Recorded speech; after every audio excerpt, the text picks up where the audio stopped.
If you ask a disagreeable person what he wants, say, or she wants, they'll tell you right away. They know. It's like, this is what I want, and this is how I'm going to get it.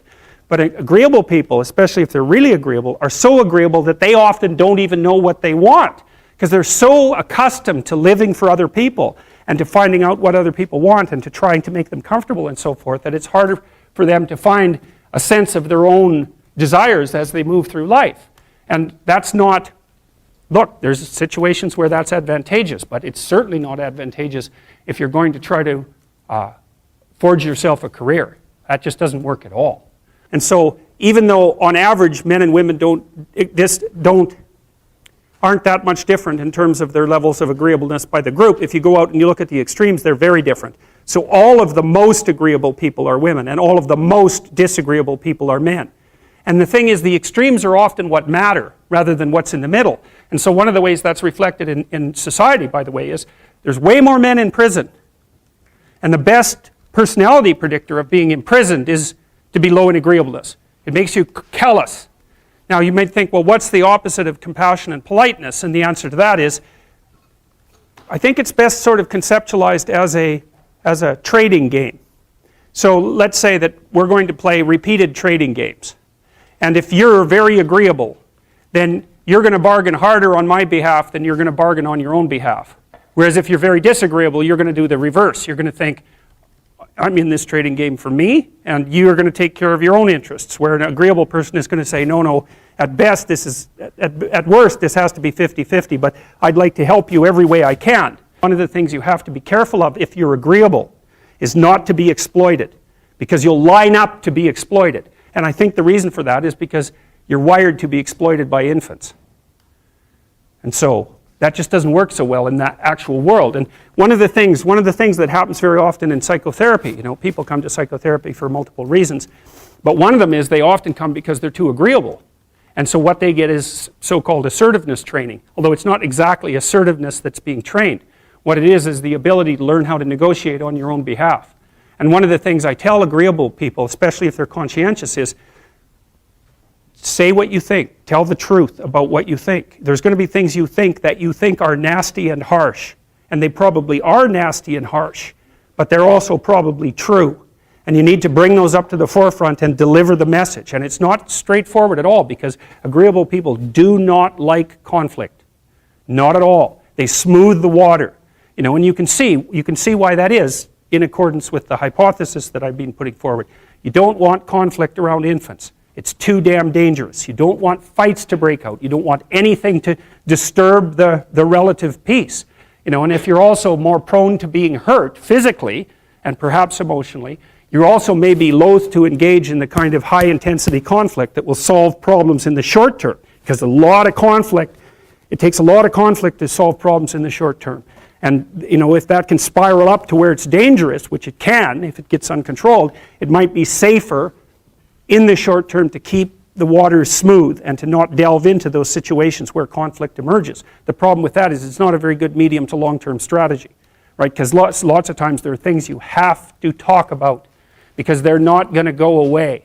And the advantage to having a well-socialized disagreeable person is that they really don't let much get in their way.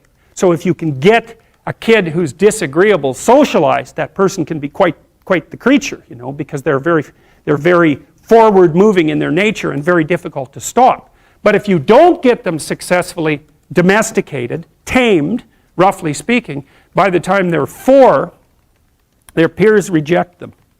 And that's a big problem, because your job as a parent is to make your child socially desirable by the age of 4. Like you want to burn that into your brain, because people don't know that. That's your job. And here's why. It's easy if you think about it carefully. So you imagine you've got a 3-year-old child, so sort of halfway through that initial period of socialization, and you take that child out in public. Okay, what do you want for the child? Who cares about you? What do you want for the child?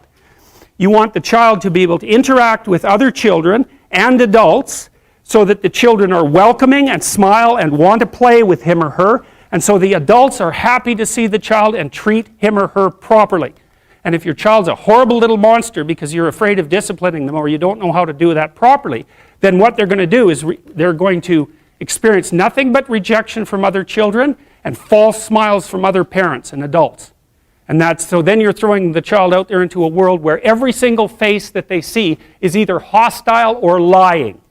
And that's not something that's going to be particularly conducive to the mental health or the well-being of your child. If your child can learn a couple simple rules of behavior, like don't interrupt adults when they're talking too much and pay attention and try not to hit the other kids over the head with the truck any more than is absolutely necessary, then, and share and play properly, then when they meet other kids, the kids are going to try out a few little play routines on them, and that's going to go well, and then they're going to go off and socialize each other for the rest of their lives. Because that's what happens, is that from 4 years old onwards, the primary socialization with children takes place among other children. And so if the kids don't get in on that early, they don't move into that developmental spiral upwards and they're left behind. And you can imagine how terrible that is, because a 4-year-old will not play with another 4-year-old who's 2. But a 5-year-old certainly will not play with a 5-year-old who's 2, right? Because the gap is just starting to get unbelievably large. And so the kids start out behind, and then the peers leave them behind, and then those kids are alienated and outside the peer group for the rest of their life. Well, those are the ones that grow up to be long-term antisocial, right? They're already aggressive. It doesn't dip down. Now, what happens to normal boys, roughly speaking? Imagine the aggressive 2-year-old types. They get socialized, so their level of aggression goes down, and then they hit puberty and testosterone kicks in, and bang, levels of aggression go back up. And so that's why males are criminals between the ages roughly of 16 and about 25. So, and it matches the creativity curve, by the way. It's so cool. If you look at the spike of creativity among men, 16 to 25, then it starts to go down. Criminality matches that absolutely perfectly. So that's quite cool. So, and so the testosterone levels raise the average level of aggression among men. It's more dominance than aggression, actually, and testosterone is by no means all bad. And then it starts to decrease at about age 25 or 26, which is usually when men stop staying up late at night, stop drinking as much, develop a full-time career, and take on the burdens and responsibilities and opportunities that are associated with a long-term partner and family.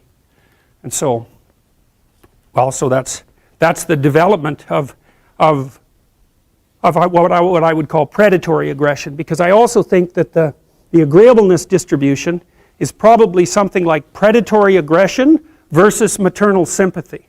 It's something like that. So if you look at other mammals that are predators, because we're predators as well as prey animals, if you look at other animals like bears, the male bear has absolutely nothing to do with the raising of the infants. In fact, the female bears will keep the male the hell away because he's likely to kill the infants and maybe even to eat them. So there's no maternality at all in solitary male mammalian predators. It's really useful to investigate the viewpoints of people who have opposing views to yours. Because they'll tell you things, not only will they tell you things you don't know, they'll also tell you how to see the world in ways that you don't see it. And they'll also have skills that you don't have, that you could develop. So for example, if you're an introverted person, it's very useful to watch an extroverted person, because the extroverted person has ways of being in the social world that aren't natural to you, that you can use to improve your toolkit. And if you're disagreeable, one of the best things to do with disagreeable people, especially if that's alienating them from other people, for example, because it can, people treat you like you're a selfish, arrogant son of a, maybe that's because you are. It's like, okay, so what do you do about that? One of the most promising treatments, let's say, for that is get the person to do something for someone else once a day, just as a practice, and learn how to do it. Maybe you can wake the circuit up, if you think that it's lying dormant in you, which is probably right. I think we have a very wide range of propensities within us. Some are switched on, genetic propensities. Some are switched on, but I think that if you put yourself in the right situation or walk yourself through the right exercises, you can switch some of these other things on as well. But it takes work and dedication and discipline. I would say, generally speaking, if you want to adapt yourself properly to life, you should find a niche in the environment that corresponds with your temperament.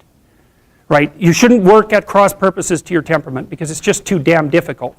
But having done that, then you should work on developing the skills and viewpoints that exist in the space opposite to your personality, because that's where you're fundamentally underdeveloped. And that way I think you can extend out your temperamental capability across a wider range. And to me that's roughly equivalent as bringing a richer toolkit to each situation. You know, so if you're hyper extroverted, you should probably learn to shut up at parties now and then and listen just to see what's going on, to see if you can manage it, you know. And if you're introverted, well, then you should learn how to speak in public and to learn how to go to parties without hiding in the corner and saying nothing to anyone. You know, and if you're agreeable, then you need to learn how to be disagreeable so people can't push you around. And if you're disagreeable, you need to learn how to be agreeable so that you're not an evil son of a bitch. So, and the same thing applies even in the conscientious domain. It's like if you're too conscientious, you need to learn to relax and let go a little bit. And if you're unconscientious, it's time like, get out the Google Calendar, man, and start scheduling your day, right? And beat yourself on the back of the head with a stick until you're disciplined enough so that you can actually stick to something for some length of time and not living in absolute squalor, which is something that would characterize someone who's very disorderly, for example, because they don't notice. It doesn't bother them, disorder. It's like, maybe they can see it, but it doesn't have any emotional valence, and so it doesn't have any motivational significance. You know, so the other thing you might want to think about too, if you're choosing a partner, is try not to choose someone who's too distant from you on the temperamental variables, because you're going to have a hard time bridging the gap. You know, it's hard for an introverted person and an extroverted person to coexist. And it's really hard for an orderly person and a disorderly person to coexist because they will drive each other nuts. Why don't you pick up? Why are you so obsessed by it? That's the basic argument, you know. So it's useful to know about your temperament so that you can negotiate the space with your partner as well. And I don't think you should try to find someone who's exactly the same as you, because then you don't have the benefits of the alternative viewpoint. But you got to watch it, because you may hit irreconcilable differences of various sorts. And I've seen that most particularly among couples who are high and low in openness. That's a rough one. And also high and low in conscientiousness. That's another rough one, because they just cannot see how the other person sees the world at all.